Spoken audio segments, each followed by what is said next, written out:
Surplus funds is one of the easiest and most profitable businesses to start in America, but here's the truth. Most people fail to close even a single client and quit. The reason isn't that they did something wrong, it's that they don't know how to proceed after getting in touch with the client. In my last videos, I taught you guys the basics of the surplus funds recovery business, which counties to start in, how to find the surplus funds list, and how to get in touch with the client. If you haven't seen those videos, click the link in the description and watch those after this one. In this video, I will tell you exactly what to do after you find your potential customer's contact details. First of all, you need to take the client's contact details and run them through the National Do Not Call list. You could do it manually, but I suggest using a low-cost tool like ScrubLight. Next, you need to verify that there is no existing claim already made for this property. The quickest next step is to contact the clerk of court directly for the respective county and ask if a claim has been filed for that specific case. You can also look through the court record, which is the official place where all surplus fund claims are submitted and recorded. If the claim is already submitted, leave the case immediately, or you will be wasting your time. Lastly, ensure that the case is well within the deadline to make a claim. I personally like to have at least 1 month of working time before the deadline, so my effort doesn't go to waste in even the worst-case scenario. Once you have done all the due diligence, it's time to actually make contact with the client. You can either call the client or text them. I suggest that call is way better as it helps you build a more interpersonal relationship that allows the client to actually trust you. If you can't reach the person on call, you can drop them a voicemail or use text instead. You must be prepared with information like the APN, the location of the foreclosed property, and the details of the owner, so it's easier for the owner to trust you. You can also mention that you charge a percentage of the recovered amount only after the amount has been recovered, so technically the client has to pay you nothing at the start. This builds trust and increases the client conversion rate. And the first thing to keep in mind is that you are not selling anything. You are simply informing someone that there is money out there with their name on it and that you have the knowledge and the process to help them recover it. That framing alone will change the entire energy of your conversation.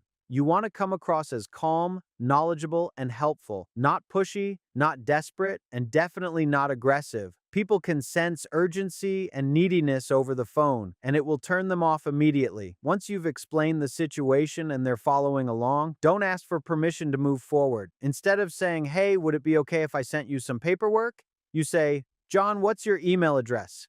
I'm going to send you the documentation you need to recover your funds." Notice the word need and funds. That language is intentional. You're speaking directly to their subconscious and reminding them that this money already belongs to them and you're just the person helping them get it back.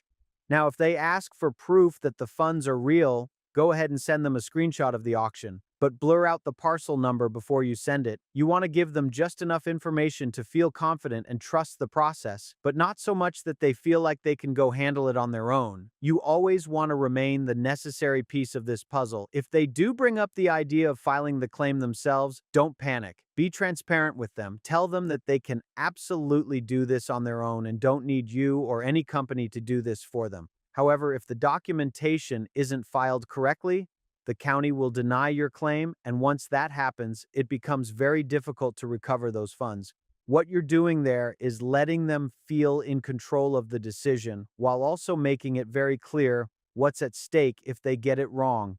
Most people, when they hear that, will want you to take care of it for them, and that right there is your close. Once they've agreed to move forward, keep the momentum going. Simply say that you'll be sending over some documents that need to be signed and notarized, and that you'll walk them through each one. Keep it simple, keep it moving, and stay in control of the process from start to finish. For in-depth sales training, you can enroll in my program and learn what actually makes clients want to work with you. After the client agrees, you need to immediately email them the contingency agreement. This agreement has all the terms that the client and you have agreed upon. Along with this, you will also prepare an assignment of rights or a limited power of attorney that gives you the right to claim the funds on behalf of the client. Lastly, after preparing the claim form and supporting documents, you will send them to the client via priority mail and get them signed and notarized, respectively. Priority mail helps you track the documents easily. To find the complete checklist of documents needed to make a claim, You can either get in touch with me or look it up on the official county office website. Once you get the signed documents back from the client and you have prepared the supporting documents on your side, it's go time. Simply review all the documents and file a claim at the respective county office.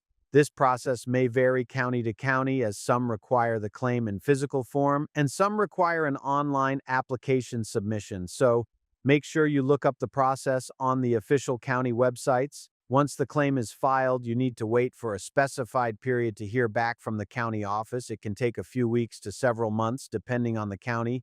In this period, you must stay in touch with the county as well as the client.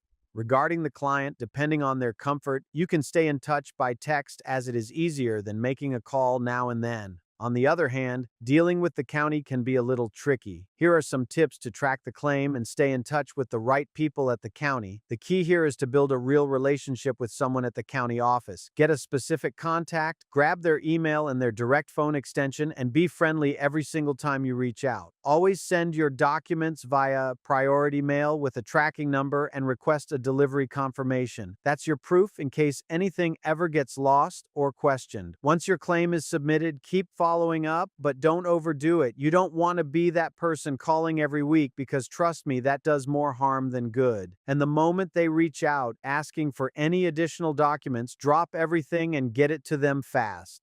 Because the county moves slow when they owe you money, but they expect you to move fast when they need something from you. After the specified time, the county releases the funds and the check arrives. You cash the check, you pay your client their portion, and you collect yours. That right there is the complete process, from pulling a name off a surplus funds list all the way to getting paid. And the good part is that every single deal you close makes the next one easier, because you start to recognize the patterns, you get sharper on the phone, and you build a reputation that starts working for you. The fundamentals we covered today: doing your due diligence, making contact with confidence, handling objections, getting the documents right, staying on top of the county, and closing the deal cleanly, are the building blocks of starting your own surplus funds recovery business. But many more contingencies may come up when you actually start working on cases, and that is completely normal. I started this business with no background in law, no background in real estate, and no roadmap. I had to figure everything out the hard way. That is exactly why I built a complete course, so you don't make the mistakes that I did.